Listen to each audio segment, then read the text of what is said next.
Hello YouTubers, Alaska Prepper here. Well, ladies and gentlemen, we got dumped on with snow for the last day and a half or so. So I thought I'd take a few minutes and show you around, walk around the property, let Karma run around because she's got a little bit of cabin fever. There she So goes. I've already shoveled this like 3 times in the last day, and we've already got almost an inch again. And look at this, it's still snowing out. It is just a very, very nasty day. And obviously here's my truck. The unfortunate thing, ladies and gentlemen, is that we don't have any winter tires on our vehicles yet. See, these are summer tires right here. Look at that, the neighbor's dogs are out here. Karma's gonna be happy now that they can play. The bad thing about us getting this much snow, especially this slippery snow this time of the year, is that our winter tire changeover isn't scheduled for about another 10 days or so. And I was thinking that I was getting ahead of the game by scheduling it for the middle of October. And here we are, the 1st of October. And we're kind of stuck here, really, until they clear off the roads. And look at this. That's how much snow we got here. But anyways, yesterday, my wife got stuck at the bottom of our hill. And my neighbor ended up having to take me so we can get some chains. And I'll tell you what, these are called Alpine chains, tire chains. They work outstanding. My wife's truck is just a two-wheel drive truck. However, when we put the winter tires on, the Blizzaks, they work really, really good. But since they're not on, and I didn't foresee having to, get them on so early, we ended up having to get some chains so that she can make it up the hill.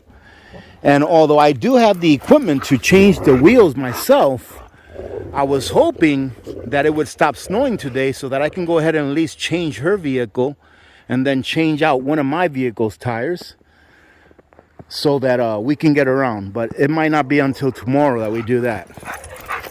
So that's just what happens when you live up here in Alaska. One thing that we learned, make sure that you have some chains. Never did I think that I would have to get chains for my vehicle or my wife's vehicle because we have winter tires and they work so well. It's actually really nice out, with the exception of the snow. It's only about, I don't know, maybe 31 degrees out. That's why the snow is so heavy. That's why I've always said that I'd rather it be really cold, because the colder it is, the lighter that the snow is and the less snow that you get. So it's really not a bad temperature out here. It's actually nice. I'm actually wearing shorts right now. I don't know if you can see, but it's not a bad temperature.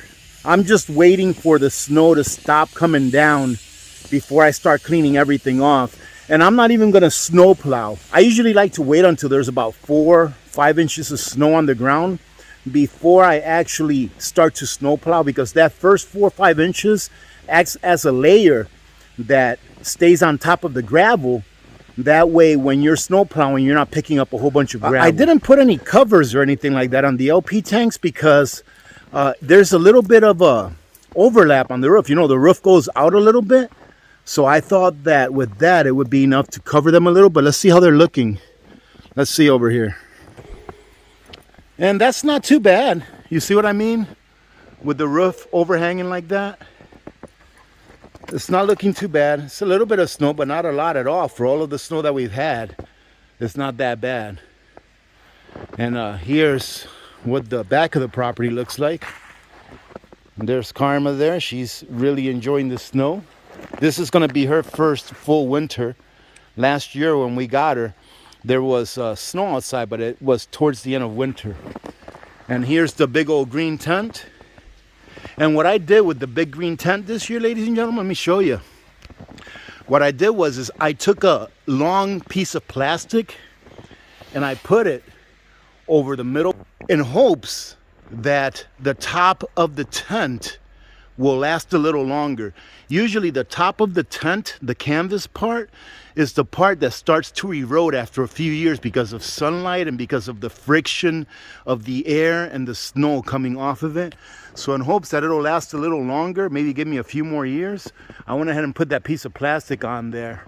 And as you can see, look, the water, it's like right in between melting and freezing right now. So like I said, it's like 31 degrees, maybe 32 by now.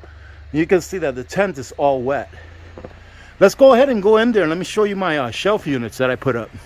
So I'm not sure how many of you remember that I built a little platform inside of this tent, or I put the tent over the platform, and I went and got a whole bunch of shelf units. I got 6 in total, so that I can put all my excess tools in them. I still don't have everything here. Like I said, winter snuck up on us. But this here is a box of nutrient survival. I've got 2 kits in there, 2 AP kits in there, and I'm leaving them out here in the weather. The only thing that I didn't put in here, or didn't leave in the 2 kits, are the cookies, because the cookies are only rated for like 18 months or so. Not because they won't be safe to eat after 18 months, but because they get a little hard, because they like to leave their cookies a little bit soft. So they don't want you to be biting into a rock hard cookie, you know, after 18 months or so. But everything else I left in there.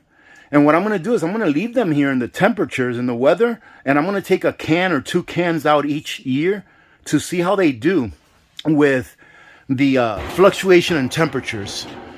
But here's the shelves I got. Some of them are still empty, but I pretty much just went ahead and put them all up. That way, every time that I come across a tool especially, I can come and put it in its place. And this is what the inside of the tent looks like. As you can see, it's dragging a little bit down because of the snow. But these tents are really, really nice. I mean, you get a lot of use out of these tents. The only bad thing, like I said, is that after a few years, because of the sun and because of the friction of the snow and the erosion of the wind, they start to degrade a little bit. Or you could almost say decompose a little bit. So let's go on out here. Let's take a look over here and see how the other side of the bunker is doing. And what I did, I'm not sure how many of you saw, but I went ahead and put some tarps down here in the front of the bunker. That one way, when everything melts off, it'll just go back down that way. And hopefully a lot of the snow and stuff will stay away from the foundation. So this is what we're looking like. Look at this. It is really, really is beautiful. And look at that. You see my tarp there that I have over half of my back deck? That thing works perfect. So all I do is I just go inside and I just go like this, and the snow pretty much slides off pretty easily. It is beautiful. It is definitely beautiful. Look at that. But the more that it snows, the less beautiful that it becomes. See, these are the tanks that I told you about that I'm thinking about getting filled up with fuel. Now, each of these tanks, here in Alaska, these tanks are a dime a dozen. However, they are pretty pricey if you don't get them from the right person. I got these from my neighbor, so obviously I got them at cost. But these will hold anywhere between, I believe, 270 to 300 gallons. And they're made to hold fuel and oils and things like that. So they're perfect for being able to put away extra fuel. And it's what I'm thinking I'm going to be doing sometime this winter. Probably when we get a break in the snow, I'll probably be bringing these up to the top of my property and having the fuel company come and fill them up. That'll give me an extra 500 gallons of fuel, which is about an extra year's worth of heating fuel for my house. I can keep them there, cover them up. That way nobody knows what it is. It'll be covered up in snow, and I'll have that extra security of fuel. I do think that fuel is going to really go up in price next year, so it may be a good investment to go ahead and do that this year as well. So one of the things that I do whenever it snows pretty good is I come out here and I get whatever excess snow there is on top of the tents. I just shake it off, or I take a shovel or a snow rake that I have there yonder, and I shake it off. These tents, the best that I've seen these tents do is, or the most snow that I've seen these tents do is about 6-8 inches of snow. And you can see there's something there. I had a bottle or something there that was poking out. Let's see what it was. Let's see what it was. Or it was some of my gallon of oil that I had up there. But everything in here is nice and tidied up. Plenty of fuel in here for emergencies, ladies and gentlemen. Make sure that you stock up on your fuel before winter time. And you know what? My wife was on the phone with, and her friend was at Costco's, and she said that people are panic buying right now at Costco because of this winter storm. So it's like I told you, ladies and gentlemen, a lot of people wait till the last minute.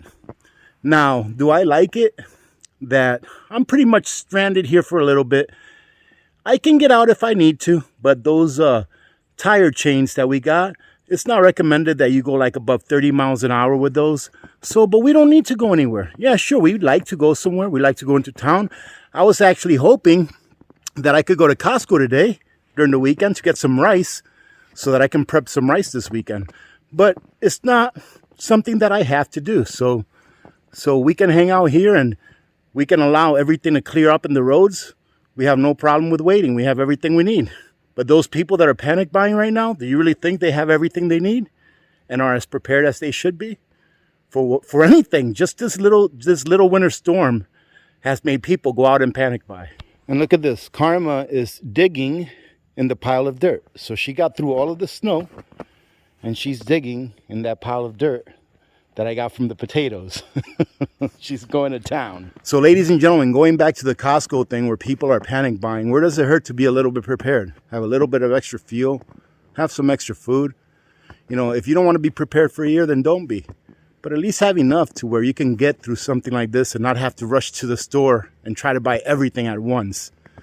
Like I've always said, it's not preppers that are the problem. It's people that don't prepare. I'm not going to be upset about the snow that we're getting today. We're just going to embrace it. This is Alaska. This is why a lot of us love Alaska. But like I said, after about 5 or 6 months of this, you start wishing that it was gone already. Usually around April, late April, I start getting the fever. Like, please let the snow be gone. I want to hear the drip drops coming from the roof of the snow melting. Enjoy the little things, ladies and gentlemen. Remember to be good to each other. When good people do good things happen. Remember to reach one, teach one, and repeat. If we all did this, the world would be a better place, and you know that it will be a better place. Many blessings to all of you and your families. I'm Alaska Prepper. I'm out. Bless you guys. Karma, what are you doing?